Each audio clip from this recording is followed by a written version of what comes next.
जिंकायची आहे ना लढाई, तयारी आहे ना रस्त्यावरची लढायला. या भारतामध्ये एकच कायदा चालतो, तो म्हणजे जिसके हात में दंडी उसकी महस. त्यामुळं या देशामध्ये आपल्याला सरकार किती काय म्हणत असेल तरी तुमची आणि माझी वज्रमूठ एकत्र झाली तर सरकारला मला सांगावं असं वाटतं, एक आंबेडकरवादी त्या दिल्लीला बसला, धर्मेंद्र राजीनामा द्यावा लागला. इथे तर बाबासाहेबांचा नातू आहे, काय होणार देवेंद्र तुझं. त्यामुळं उगाचच आमच्या भानगडीत पडायचं नाही, स्पष्ट सांगतो. तेव्हा आज आपल्याला सांगू इच्छितो की हे षडयंत्र भाजपा RSS यांचं मिळून आहे. याला माहित आहे हे 3.5% लोक या देशातल्या 85% लोकांवरती राज्य करत आहेत. आणि त्यांनी तुम्हाला पहिल्यांदा हिंदू मुस्लिम धर्माच्या नावाखाली वाटलं आणि सत्ता घेतलेली आहे. परंतु हे राजकारण किती वर्ष चालेल हा त्यांच्या पुढे पडलेला प्रश्न आहे.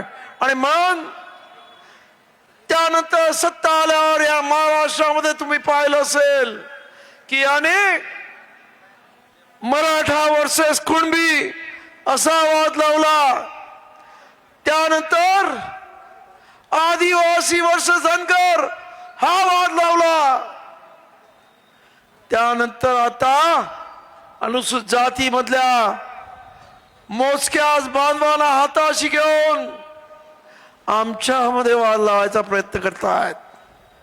पण त्यांना माहित नाही ही बाबासाहेब आंबेडकरांची औलाद आहे. आजचा दिवस तुम्ही पहिला जो हा मोर्चा काढलात हा एक अत्यंत ऐतिहासिक दिवस आहे.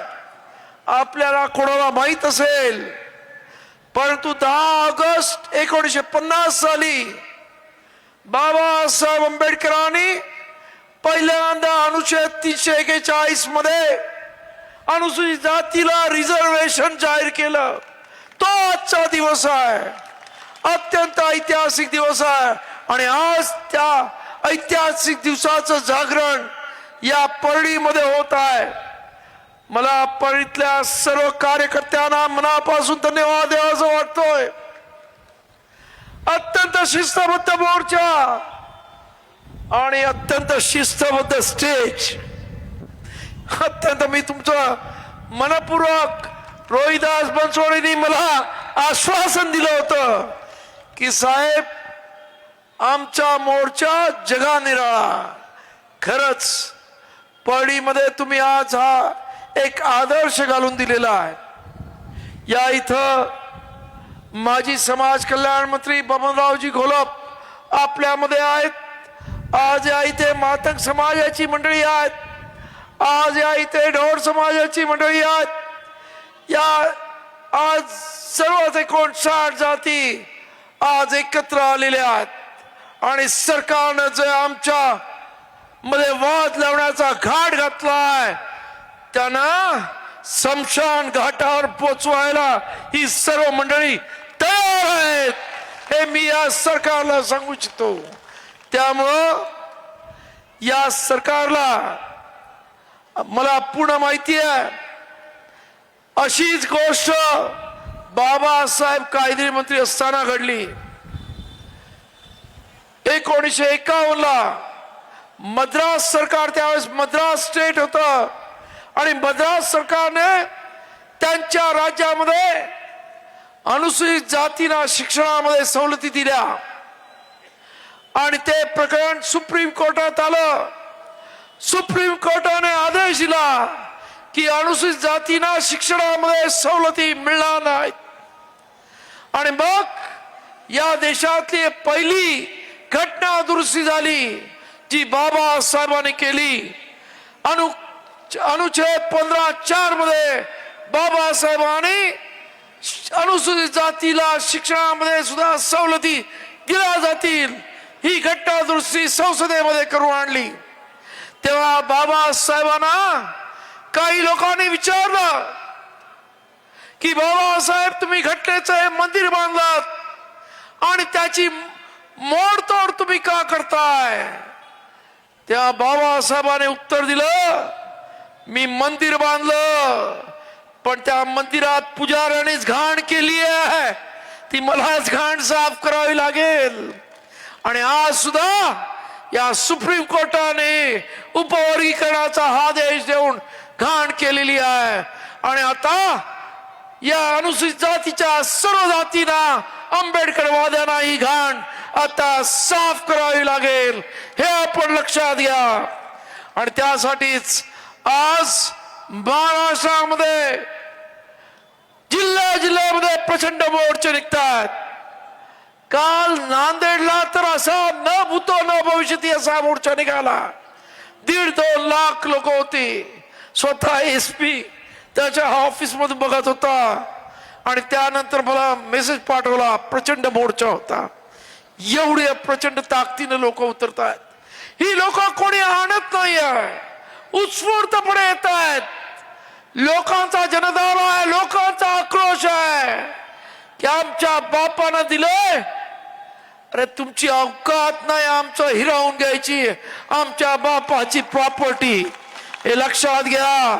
आणि बापाची प्रॉपर्टी हिसकावून घ्यायचा प्रयत्न केला तर त्याची लेकरं तुमच्या नरडीचा घोट घेतल्याशिवाय राहणार नाही। आणि म्हणून या देवेंद्र फडणवीस माझं सांगणं आहे की स्वतः वकील म्हणतोस, अरे त्या विधानसभेमध्ये धांदात खोटं बोलतोस। जरा ज्या जनतेवरची त्याच्या मतावरती निवडून येता, या जनतेच्या बळावरती मुख्यमंत्री झालास, त्या विधानसभेमध्ये प्रामाणिकपणे सांग ना काय त्या जजमेंट मध्ये लिहिलेलं आहे। 1 ऑगस्ट 2024 रोजीची जजमेंट झाली, अर्थात ती खरं म्हणजे जजमेंट सुद्धा नाही आहे असं माझं म्हणणं आहे। कारण त्याच्या आधी नरेंद्र मोदी यांनी एका कर्नाटकाच्या भाषणामध्ये तिकडच्या मादिक समाजाला सांगितलं होतं, ते तिथे उपवर्गीकरण मागत होते, तेव्हा त्याने सांगितलं तुमचं उपवर्गीकरण मी करून देतो। आणि त्यानंतर जजमेंट येते की हे उपवर्गीकरणाला राज्य म्हणजे उपवर्गीकरण राज्याला अधिकार देऊन राज्याला उपवर्गीकरणाचा अधिकार आहे। हे कसलं जजमेंट आहे? म्हणजे सरकारच्या प्रमुखाने बोलायचं आणि या सुप्रीम कोर्टाने तो आदेश पारित करायचा। हे काय चाललंय सुप्रीम कोर्टाचं? खरं म्हणजे 2004 मध्येच ईव्ही चेन्नैया वर्सेस आंध्र प्रदेश अशी सुप्रीम कोर्टामध्ये 5 जजेसच्या समोर अशा पद्धतीचं उपवर्गीकरणाचं मागणी झाली होती आणि तेव्हा सुप्रीम कोर्टाने सांगितलं की त्या 5 जजेसने एकमताने सांगितलं की हे एससी मधले लोक हे एक संघ आहेत। इंग्रजीमध्ये त्यांनी शब्द वापरला होमोजिनस आहेत आणि त्यामुळे अशा पद्धतीचं होमोजिनस असल्यामुळे त्यांच्यामध्ये उपवर्गीकरण करता येणार नाही। बाबासाहेबांनी सुद्धा संविधान लिहिताना म्हणाले की या शेड्यूल कास्ट मधल्या सर्व लोकांना अस्पृश्यतेचे दाग त्याचे चटके बसलेले आहेत। त्यांना झालेला सामाजिक बहिष्कार, त्यांना झालेला त्रास हा सारखा आहे आणि त्यामुळे ते एक संघ आहेत। आणि त्यामुळे बाबासाहेब आंबेडकर या सर्व समाजाला त्यांच्या पुस्तकामध्ये डिप्रेस क्लास म्हणायचे, म्हणजे एक दलित दबलेला वर्ग असं म्हणायचे। ते कधी जाती म्हणत नव्हते, परंतु जेव्हा संविधान लिहायचं झालं तेव्हा जाती न्याय जेव्हा निवाडा करायचा झाला त्यामुळंच बाबासाहेबांनी या संपूर्ण समूहाला अनुसूचित जाती म्हणजे शेड्यूल कास्ट असं नाव दिलं. आणि हे शेड्यूल कास्ट नाव दिलं, परंतु बाबासाहेबांच्या लिखाणामध्ये असं म्हणणं आहे की हे शेड्यूल कास्ट हा एक क्लास आहे, यांच्या सर्वांचे प्रश्न सारखे आहेत, फक्त यांच्यामध्ये चर्मकार, ढोर, इतर मातंग आणि ही सर्व जी काही जाती आपण म्हणतो ते सर्व एक वर्ग असला तरी त्यांची कामं वेगळी आहेत आणि कामानुसार त्यांची नावं पडलेली आहेत. जो काही चप्पल बूट शिवण्याचं काम करतो तो चर्मकार, जो गुराचं कातळ काढतो तो ढोर, अशा पद्धतीने ती नावं पडलेली आहेत. पण ही संपूर्ण समाज हा एक संघ आहे, अनुसूचित जाती या एक संघ आहेत. आणि म्हणून माझं या सरकारला सांगणं आहे, आम्ही एक संघ आहोत हे आमच्या बाप्पाने सांगून गेलेलं आहे आणि त्यामुळे आमच्यामध्ये उपवर्गीकरण करू नका. आता माझं मातंग भावांना सांगणं आहे, जे आज उपवर्गीकरण करण्याची गोष्टी करत आहेत त्यांना माझं सांगणं आहे की हे जे उपवर्गीकरण तुम्हाला करण्याच्या गोष्टी करतायत ती मंडळी अत्यंत बदमाश आहेत. यांना तुमच्याबद्दल प्रेम असतं तर 2004 लवजी वस्ताद अभ्यास आयोग बार्टीतर्फे निर्माण करण्यात आला आणि त्यांनी 82 सूचना केल्या. 2008 मधले त्याच्यामधल्या 68 सूचना मान्य करण्यात आल्या. त्याच्यामध्ये आमच्या मातंग भावांना गायरान जमिनी द्या, घरकुल द्या, त्यांच्या मुलांसाठी वेगळी हॉस्टेल द्या, अनेक सूचना करण्यात आल्या.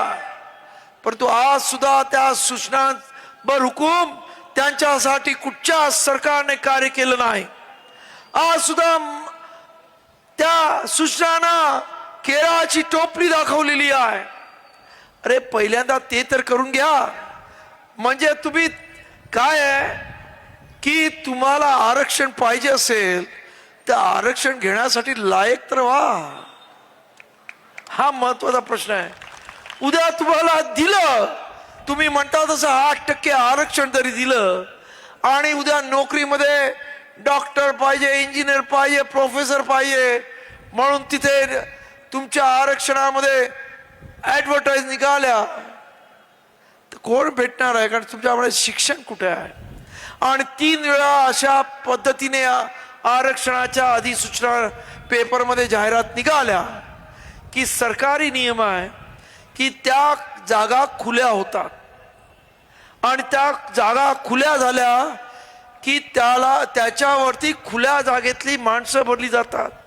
मग सरकारचं धोरण असं आहे की यांना जास्तीचा जागा द्यायच्या, ते आरक्षण भरलं जाणार नाही, मग खुल्या प्रवर्गामधली माणसं यांच्या जागा घेतील आणि जे खऱ्या अर्थानं अनुसूचित जातीमधली मंडळी आहेत त्यांना हे आरक्षणात वगळून टाकायचं. अशा पद्धतीचा हा कपटकारस्थानी डाव या सरकारचा आहे आणि तो आपल्याला उधळायचा आहे.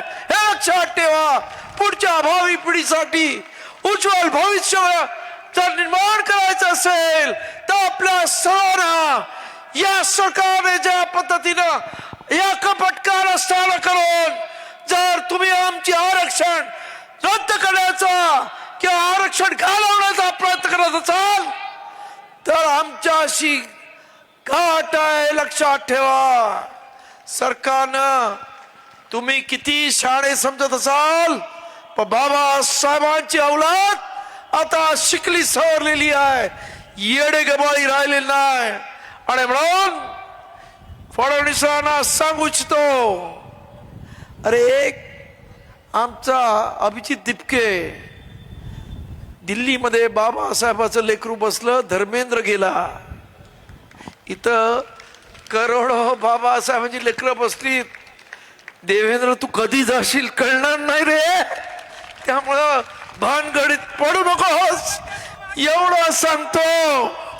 आणि आपण सर्वांनी या इथे येऊन एक अभेद्य एकजूटपणीतल्या या सर्व आंबेडकरवादी अनुसूचित जातीच्या लोकांनी दाखवली, त्याबद्दल आपल्या सर्वांना क्रांतिकारी जय भीम करतो। आणि अशाच पद्धतीने उद्या जर यांच्यामध्ये मस्ती आली असेल, देवेंद्र तुझ्यामध्ये मस्ती आली असेल, तर मग जंतर मंतर मधली पोरं 17-18 वर्षाची होती, त्यांच्यावरती काठ्या चालवल्या, त्यांच्यावरती पेलेट गन चालवल्या, पण आमची ही पोरं लय लय गुणाची, ते काय काय चालवतील काय कळणार नाही तुला। ते तुझ्या नागपूरमध्ये पण रेशीम बागेत घुसायला माग पुढे बघणार नाही रे, त्यामुळं सांभाळून वाग एवढंच सांगतो आणि आपली जाग येतो। धन्यवाद, जय भीम।